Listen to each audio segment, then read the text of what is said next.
Apakah masih relevan mengambil referensi kitab Ba'alawi? Sebaiknya dihindari. Kenapa? Karena pertama, kita mengambil kitab Ba'alawi itu ada al-manna wal adha dari Ba'alawi yang ada sekarang.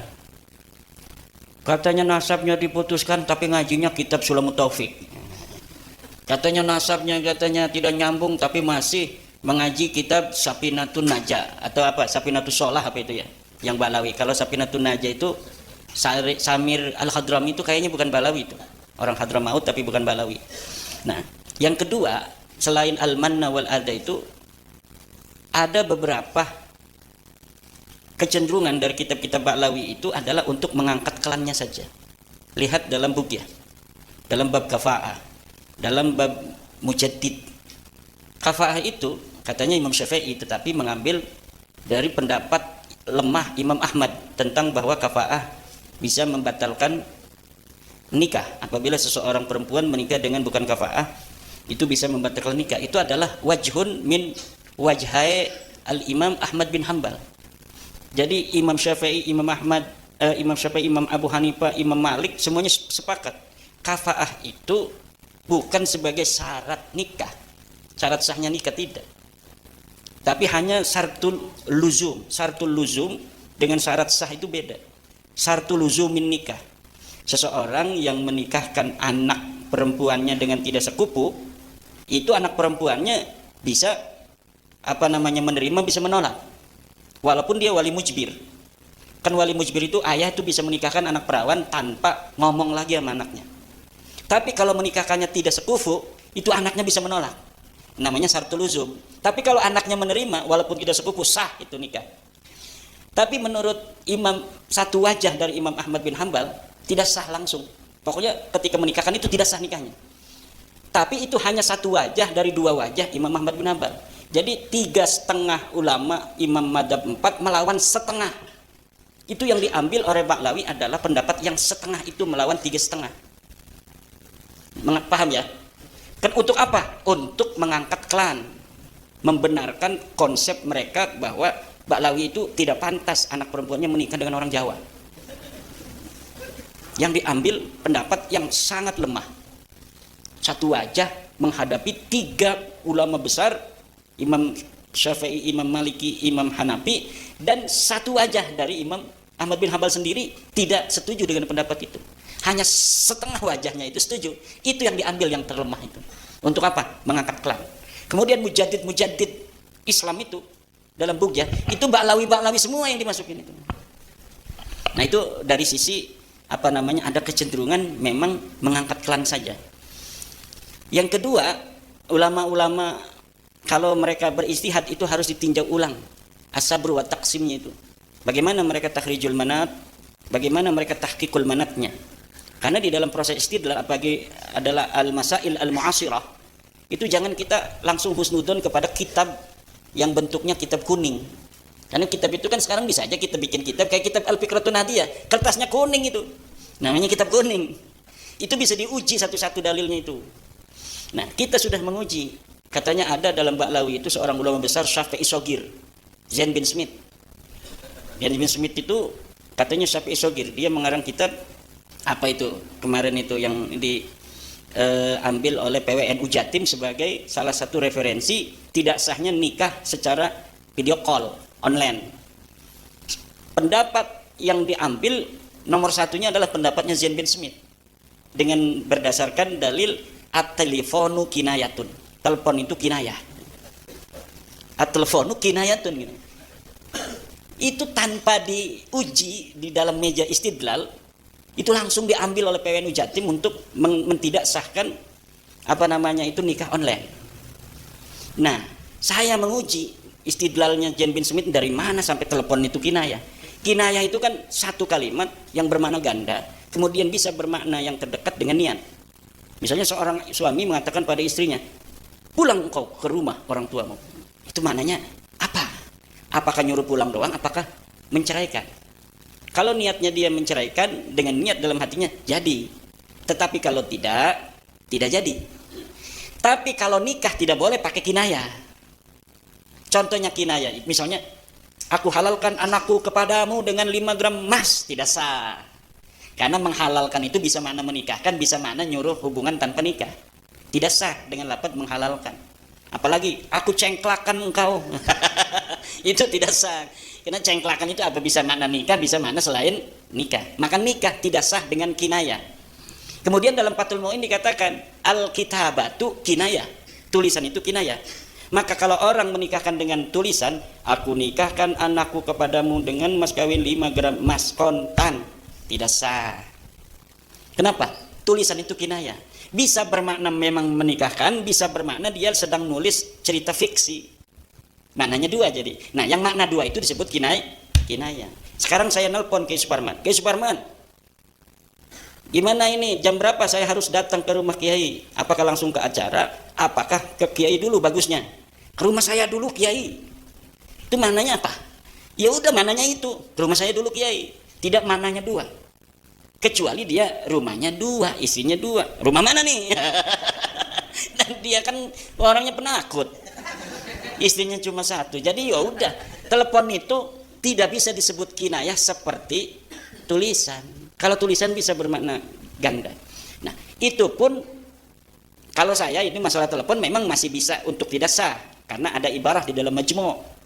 Di dalam majmu' itu ibarahnya kalau seseorang menikahkan di balik tirai tanpa kelihatan suaranya, akad-akadan, itu tidak sah walaupun kedengaran suaranya. Nah, itu di situ itu telepon tidak sah kan, alasannya bukan kinayah, nggak kelihatan orangnya, cuma suaranya saja. Itu kalau pakai alasan itu telepon sah istidlalnya. Tapi kalau alasan kinayah tidak sah itu istidlalnya. Disebut kinayahnya dari mana? Itu kitabnya Jan bin Smith. Nah, makanya video call itu lebih parah lagi. Video call itu ngelihat orangnya, suaranya kedengaran, orangnya kelihatan. Ya apalagi kinayahnya itu. Cuma karena ada kitabnya Jan bin Smith kemudian menarik takhrijul manatnya salah. Takhrijul manat itu adalah mengeluarkan elat dari sebuah hukum asal untuk disamakan dengan hukum cabang. Yang namanya anggur, minuman anggur, khamr itu haram. Ulama mencari apa elatnya khamr haram untuk dikiaskan dengan selain khamr supaya yang lain itu bisa haram seperti khamr.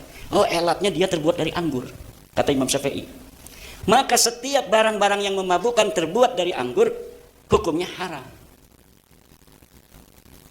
Kata Imam Abu Hanifah, kalau Imam Syafi'i alatnya bukan terbuat dari anggur, Imam Syafi'i alatnya iskar.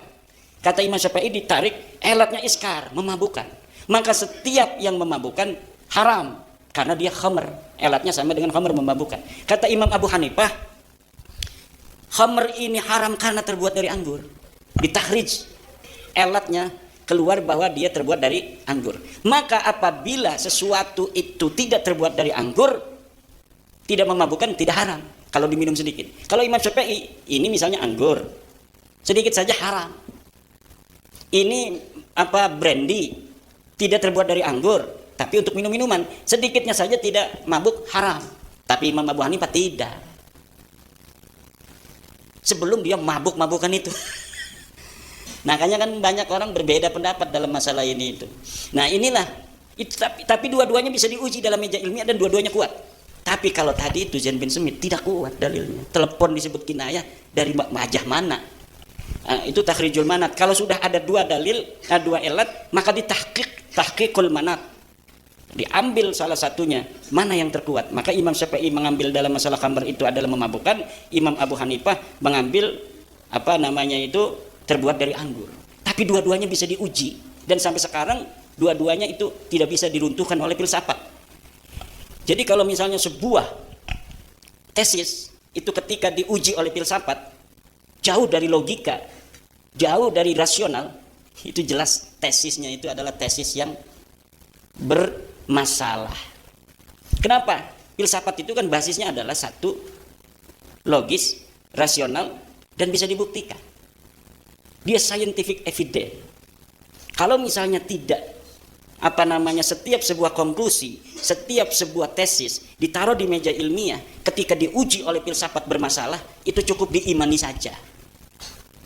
Itu makanya ada rukun iman. Rukun iman ini sesuatu yang harus kita percaya, Tapi ketika harus diempiriskan tidak bisa. Seperti adanya Allah. Dalil akli, dalil banyak. Tapi orang yang tidak percaya, kafir itu, ya itu nggak bisa. Alam semesta ini terjadi bukan oleh ciptaan Tuhan, tapi oleh adanya Big Bang. Secara alamiah dan sebagainya. Ya silakan saja, kita mah orang Islam. Kita mah sesuai dengan Al-Quran. Qul huwallahu ahad. La ilaha illa ana fa'budni. Udah kita yakini, makanya rukun iman. Percaya pada Allah. Kenapa harus iman pakainya? Bukan ilmu. Karena tidak bisa dibuktikan. Percaya kepada Allah, itu iman. Iman itu nggak usah pakai dalil yang lain. Tidak usah pakai empiris. Pokoknya ini kita yakin. Itu Nabi Muhammad ngomong ini dari Allah. Kita yakini. Itu rukun iman. Itu cuma 6. 1, percaya pada Allah. 2, percaya kepada malaikat. Siapa yang bisa membuktikan temu malaikat? Secara empiris kita lagi diskusi begini, malaikat ada tidak? Ada. Buktikan. Nggak bisa. Jibril datang, assalamualaikum.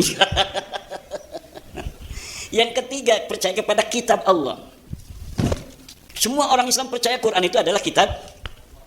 Dari mana? Allah ngasih langsung begitu dipoto. Ada kitab sejamannya? Nggak ada kitab sejamannya. Itu iman yang bermain di situ. Kita percaya pada Nabi Muhammad, bahwa Nabi Muhammad mendapatkan wahyu dari Allah namanya Al-Quran. Bahwa disebut Al-Quran ini adalah kitab Allah. Itu mainannya iman, bukan ilmu, bukan empiris. Kemudian percaya kepada apa lagi? Rasul.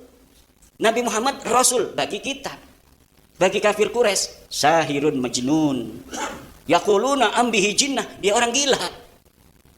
Di Quran dia omongin Nabi Muhammad itu bagi orang-orang kafir itu ambihi jinnah. Atau dia ini adalah orang gila. Yaquluna bihi jinnah. Orang-orang kafir berkata Nabi Muhammad ini adalah orang gila. Kenapa kita sekarang percaya Nabi Muhammad Rasul? Iman kepada Nabi Muhammad, yang Nabi Muhammad mengatakan dirinya Rasul. Iman, nggak perlu adanya bukti sejaman. Mana Nabi Muhammad tulisan dari Allahnya bahwa engkau adalah utusan Tuhan? Tidak ada. Itu iman. Kemudian iman kepada hari akhir. Hari akhir itu ada. Dari siapa tahunya? Dari Nabi Muhammad. Apa basisnya? Mana bukti ilmiahnya? Tidak ada. Itu pakainya iman. Qada dan qadar. Dari mana kita tahu bahwa kita ini semua mati itu sudah ditentukan Tuhan? Dari Nabi Muhammad. Apa ininya? Dalilnya iman. Sekarang mau ditambahin Baklawi, iman kepada Baklawi turunan Nabi. Dalil nggak ada kan? Bukti empirisnya tidak ada. Evidence scientific nggak bisa. Kitab sejaman nggak ada, yang mendekati tidak ada, tapi harus diyakini, dipaksa.